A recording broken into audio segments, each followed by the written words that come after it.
Vous avez toutes les compétences requises pour être animateur de groupe. Il ne vous reste donc plus que concrètement à créer le groupe dans votre espace Yammer. Comment le faire? Très simplement, vous allez cliquer sur le lien ici « Créer un groupe ». Vous pourriez aussi, tout aussi bien, cliquer sur le petit plus qui se trouve ici. Voilà. Nous allons créer un groupe interne, autrement dit réunir des gens de notre entreprise, c'est un réseau social spécifique à notre entreprise ici. Nous parlerons plus tard des groupes externes. On va décider de réunir des personnes de l'IT et notamment, ce qui nous intéresserait, c'est de parler de tout ce qui touche autour des développeurs, le développement informatique. Donc IT développeur, c'est le nom que je vais donner à mon groupe.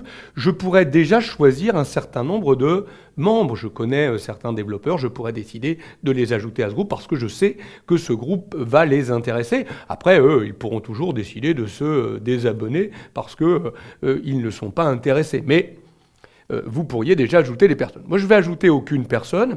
Je vais pouvoir indiquer si mon groupe a un accès public ou un accès privé. Alors, ça change quoi? Si je coche accès privé, cela veut dire que seuls les membres du groupe peuvent afficher les conversations et publier les messages. Autrement dit, si on n'est pas accepté comme membre du groupe, on ne pourra pas voir les conversations. C'est un groupe privé. Alors, quand un groupe est privé, on peut quand même, en cochant cette case, le répertorier dans l'annuaire du réseau d'entreprise. Ça veut dire que tous les gens de mon entreprise pourront le retrouver et donc demander l'adhésion au groupe. Sauf que l'adhésion, il faudra qu'elle soit acceptée par l'animateur de groupe ou l'administrateur de groupe.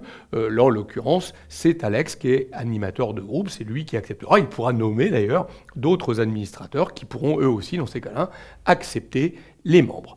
Moi, je vais estimer ici qu'il est d'accès public, même si mon objectif c'est de réunir des développeurs. Je ne veux pas fermer ce groupe. N'importe qui dans mon entreprise qui est intéressé par le sujet pourra participer aux conversations du groupe.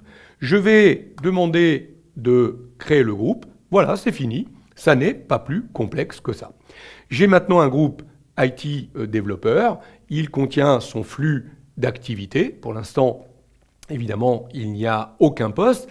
La première chose que j'aurai à faire, c'est sans doute de publier un premier post pour indiquer la bienvenue à l'ensemble des membres ici de ce groupe en tant qu'animateur et très vite à faire la promotion de ce groupe pour pouvoir commencer à le faire vivre.